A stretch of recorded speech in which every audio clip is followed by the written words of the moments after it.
सबको धोखा दिया है। कोई वर्ग नहीं बचा है जिसको धोखा ना दिया हो।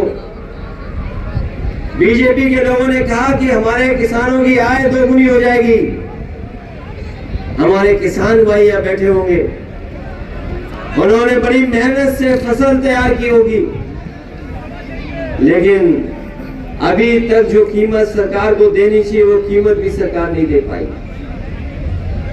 हमारा किसान अभी भी संकट में है और ये सरकार कह रही है कि हम $5 ट्रिलियन इकोनॉमी बनाएंगे।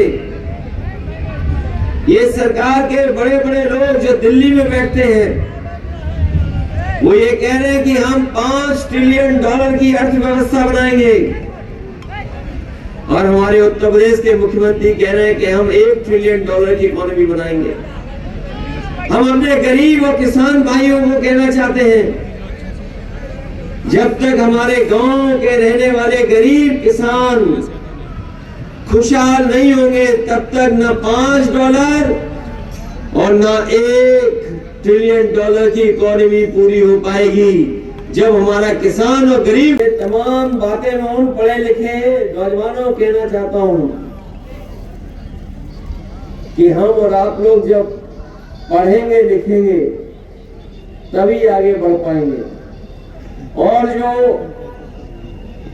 सरकार में लोग हैं या समाज में जो जिम्मेदार लोग हैं, उनकी भी जिम्मेदारी बनती है उनके भविष्य को बेहतर करने के लिए, उनको बढ़ाने के लिए। ये कोई बहुत बड़ा काम नहीं है, लेकिन कम से कम मैं एक नौजवान का सपना पूरा कर रहा हूं कि जहां इनके माध्यम से, चेयरमैन के माध्यम से लैपटॉप मिल रहा है, और जो उसका सपना था कि हेलीकॉप्टर में कभी बैठ जाऊं, तो वो पूरा करने का काम हम समाजवादी लोग कर रहे हैं। जिस समय समाजवादी सरकार ने लैपटॉप बांटने का फैसला लिया था, बहुत लोग ये सोचते हैं कोई समाजवादी सरकार में जो लैपटॉप आया है वो अगर ऑन करता होगा, शुरू करता होगा, तो उसमें नेताजी और हम ही लोग दिखाई दे रहे होंगे, और उसकी नकल अब बीजेपी के लोगों ने भी कर ली। जो समाजवादियों ने कभी काम शुरू किया था, जो समाजवादियों ने काम शुरू किया था, उसी की नकल बीजेपी के लोग कर रहे हैं। वो लैपटॉप तो नहीं दे पा रहे हैं, लेकिन मोबाइल दे रहे हैं, छोटा सा, बहुत छोटा मोबाइल दे रहे हैं, और जब चलाते हैं लोग तो वो ऐसे उंगली करते रहते हैं, वो चलती नहीं है उसकी स्क्रीन।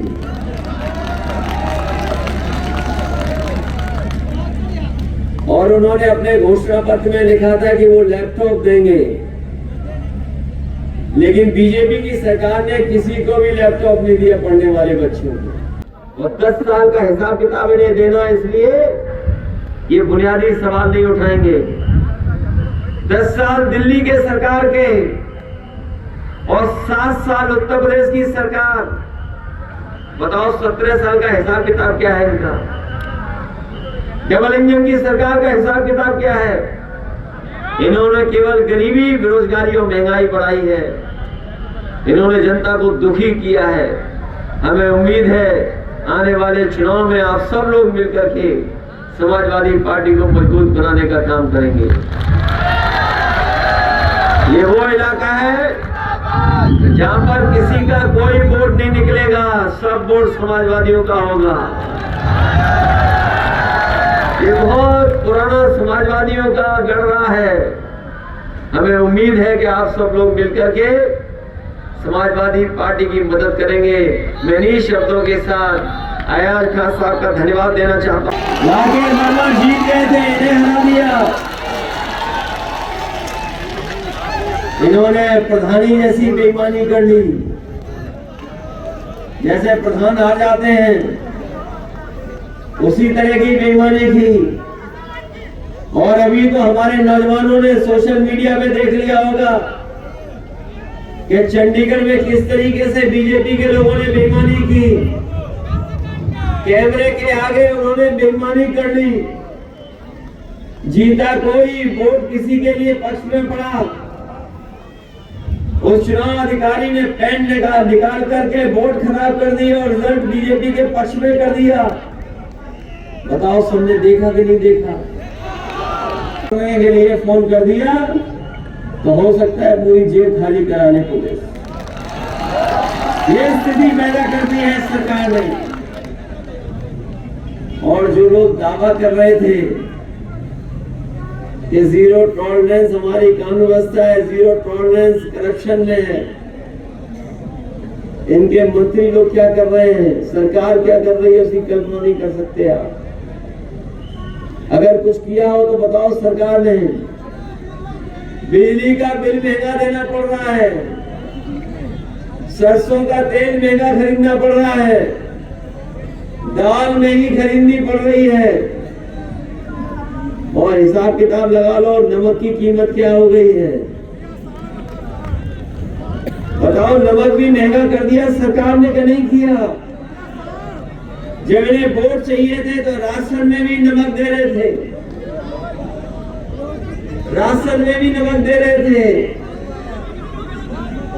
और अब बताओ, राशन में नमक मिल रहा है कि क्या मिल रहा है आपको?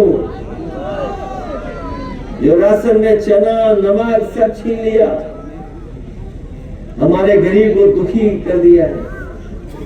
कहते हैं कि दुनिया में हमारी अर्थव्यवस्था आगे बढ़ गई है।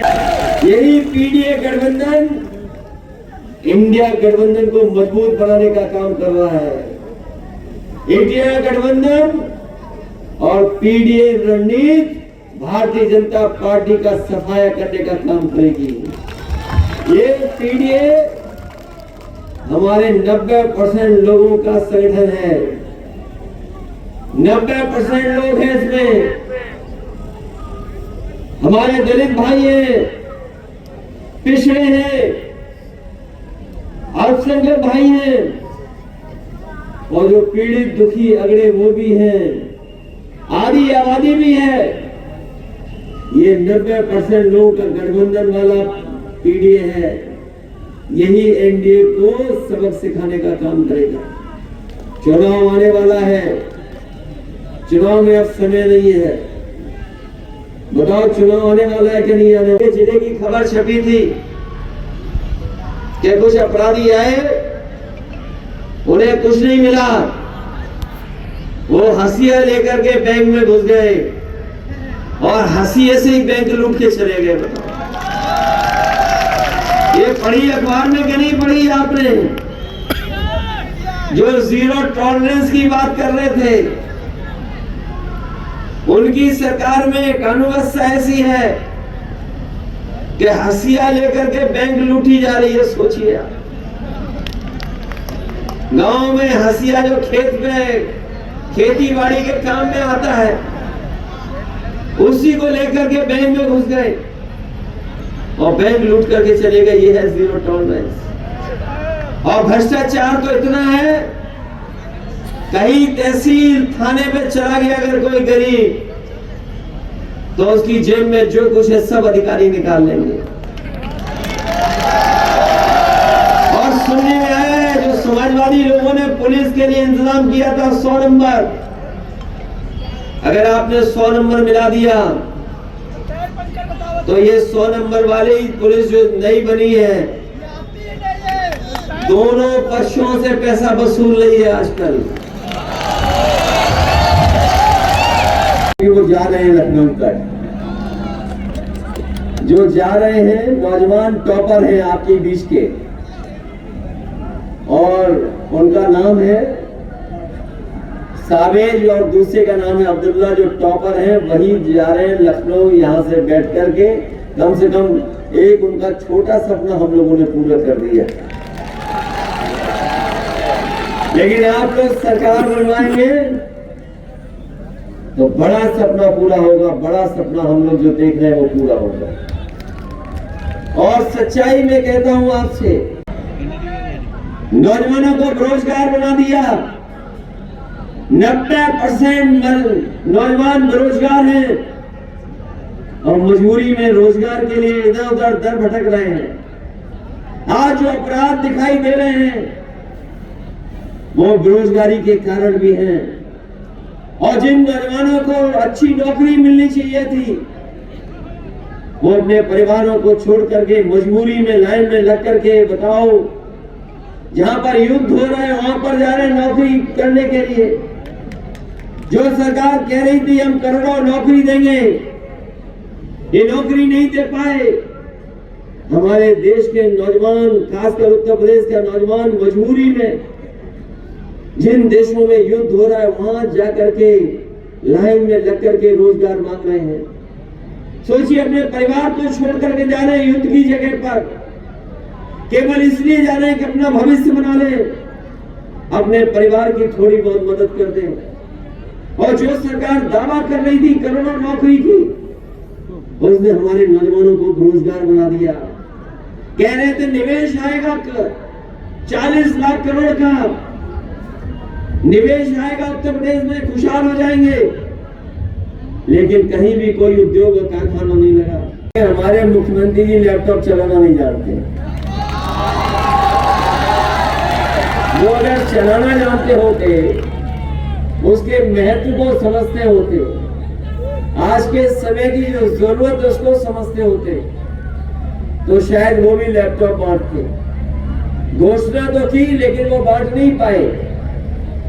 इसलिए हम आपसे कहना चाहते हैं कि बीजेपी के लोग जो वादा करते हैं वो कभी पूरा नहीं करते। ये हेलीकॉप्टर देख लो, इसमें 2 टॉपर जा रहे हैं। टॉपर तो नहीं आ रहे।